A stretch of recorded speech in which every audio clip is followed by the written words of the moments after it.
ایک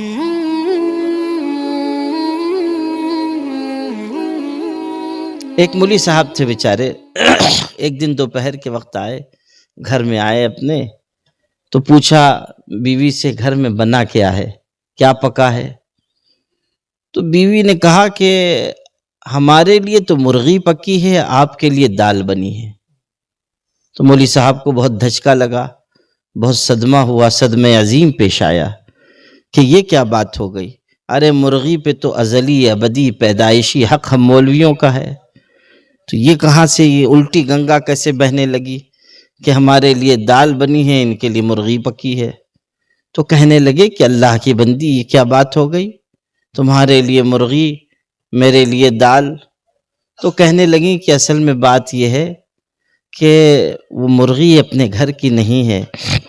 ہوا یہ کہ ہمارے بچے نے پڑوس کی مرغی آ گئی تھی گھر کے صحن میں، ایک پتھر چلا کے مار دیا، چھوٹا بچہ ہے اس کو سمجھانی، پتھر چلا کے مار دیا، وہ زور سے جا کے لگ گیا، مرغی گر کے تڑپنے لگی اور قریب تھا کہ فوت ہو جاتی، مر جاتی، اب مر جاتی کسی کے کام نہ آتی۔ تو آخر کو وہ بھی تو مولوی صاحب کی بیوی تھی نا، تو اس نے کہا کہ وہ مر جاتی، مردار ہو جاتی، تو اس لیے میں نے اس کو ذبح کر دیا، اور اگر پڑوس والوں کو بتا دیتی تو فتنہ برپا ہو جاتا، والفتنۃ اشد من القتل، فتنہ بہت خطرناک چیز ہے، تو لڑائی سے بچنے کے لیے میں نے چپ چاپ اس کو گھر میں پکا لیا، اور چونکہ ہمارا تقوی کمزور ہے تو ہم تو کھا سکتے ہیں، آپ مولوی صاحب ہیں، آپ کے لیے پڑوس کی مرغی کھانا صحیح نہیں ہے، اس لیے آپ کے لیے دال، ہمارے لیے مرغی۔ یہ پوری وضاحت کی۔ ہم مولوی صاحب دیکھیے وہی جو راستہ نکالنے والا چکر ہے،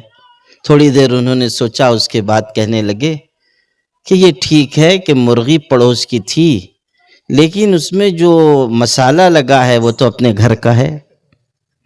جو سالن بنا ہے اس میں جو سامان استعمال ہوا ہے وہ تو اپنے گھر کا ہے، تو اس لیے ایسا کرو گوشت تم لوگ کھا لو، کم سے کم سالن تو مجھ کو کھلا دو۔ تو بیوی نے، اس کو بھی سمجھ میں آیا کہ ٹھیک ہے، منطق تو صحیح ہے، ان کی دلیل مضبوط ہے ان کی، تو اس نے یہ کیا کہ ہانڈی اٹھائی اور اس میں سے سالن ان کی پلیٹ میں ڈالنے لگی، اور ہاتھ میں اس نے چمچہ رکھا کہ سالن کے ساتھ بوٹی آنے لگتی تو اس کو پیچھے ڈھکیل دیتی، کوئی بوٹی آ رہی ہے اس کو پیچھے کر دیتی۔ اب جب 2-4 دفعہ یہ حادثہ پیش آیا تو مولوی صاحب نے کہا اللہ کی بندی، جو خود سے آ رہی ہے اس کو تو آنے دو، جو خود سے آ رہی ہے اس کو آنے دو۔ تو وہ بھی مولوی صاحب کی بیوی تھی، سمجھ گئی کہ ان کی نیت پوری خراب ہے، تو اس نے ہانڈی الٹ دی، کہا کہ مولوی صاحب جب کھانا ہے تو کھا ہی لو، اس لیے کہ مرغی بھی خود سے ہی آئی تھی، ہم کوئی بلانے نہیں گئے تھے۔ یعنی اگر یہی دلیل ہے کہ جو خود سے آ رہا ہے اس کو آنے دو، تو مرغی کو بھی کوئی ہم دعوت نامہ دے کے بلانے نہیں گئے تھے، وہ بھی خود سے آئی تھی۔ تو علم اس لیے نہیں ہے کہ گنجائش پیدا کی جائے، علم اس لیے ہے کہ انسان اللہ سے ڈرے اور وہ راستہ اختیار کرے جو راستہ اس کے لیے آخرت میں کامیابی کا راستہ ہو، اللہ کی بنائی ہوئی جنت تک پہنچنے کا راستہ ہو۔ علم والوں کو زیادہ ڈرنا چاہیے۔